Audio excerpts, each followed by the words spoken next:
पहलगाम में हुए जघन्य आतंकी हमले के बाद भारत और पाकिस्तान के बीच तनाव गहरा गया है। इस दुखद घटना के बाद दोनों देशों ने कई कठोर कदम उठाए हैं और अंतर्राष्ट्रीय स्तर पर भी इसकी कड़ी निंदा हुई है। आइए इस पूरे घटनाक्रम और ताज़ा अपडेट्स पर एक नज़र डालते हैं। पहलगाम आतंकी हमला। जैसा कि आपने बताया, 22 अप्रैल 2025 को जम्मू कश्मीर के पहलगाम के बायसारन घास के मैदान में आतंकियों ने कायराना हमला किया। इस हमले में 26 निर्दोष लोगों की जान चली गई, जिनमें ज्यादातर पर्यटक थे। मृतकों में एक नेपाली नागरिक, एक नौसेना अधिकारी और एक खुफिया ब्यूरो के अधिकारी भी शामिल थे।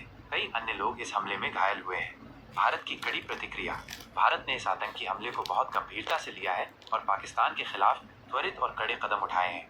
सिंधु जल संधि स्थगित। भारत ने तत्काल प्रभाव से 1960 की महत्वपूर्ण सिंधु जल संधि को निलंबित कर दिया है, जो दोनों देशों के बीच जल बंटवारे से संबंधित है। अटारी बॉर्डर बंद। भारत ने अटारी वाघा सीमा को तत्काल बंद कर दिया है, जो दोनों देशों के बीच व्यापार और लोगों की आवाजाही का एक महत्वपूर्ण जरिया है। पाकिस्तानी नागरिकों पर प्रतिबंध। भारत ने सभी पाकिस्तानी नागरिकों के वीजा तत्काल प्रभाव से रद्द कर दिए हैं। इसके साथ ही भारत में मौजूद सभी पाकिस्तानी नागरिकों को 48 घंटे के भीतर देश छोड़ने का आदेश दिया गया है। राजनयिक कदम। नई दिल्ली स्थित पाकिस्तानी उच्चायोग के रक्षा, सैन्य, नौसेना और वायु सलाहकारों को अवांछित व्यक्ति घोषित कर दिया गया है और उन्हें एक सप्ताह के भीतर भारत छोड़ने का निर्देश दिया गया है। भारत ने इस्लामाबाद स्थित अपने उच्चायोग से अपने रक्षा सलाहकारों को वापस बुला लिया है। उच्चायोग कर्मचारियों में कटौती।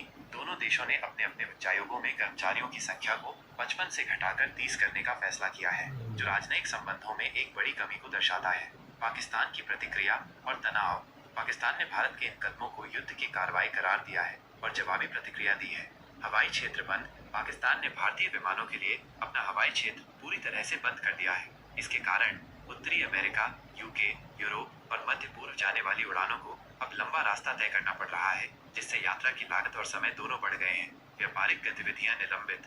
पाकिस्तान ने भारत के साथ सभी प्रकार की व्यापारिक गतिविधियों को तत्काल प्रभाव से निलंबित कर दिया है, जिससे दोनों देशों की अर्थव्यवस्थाओं पर असर पड़ सकता है।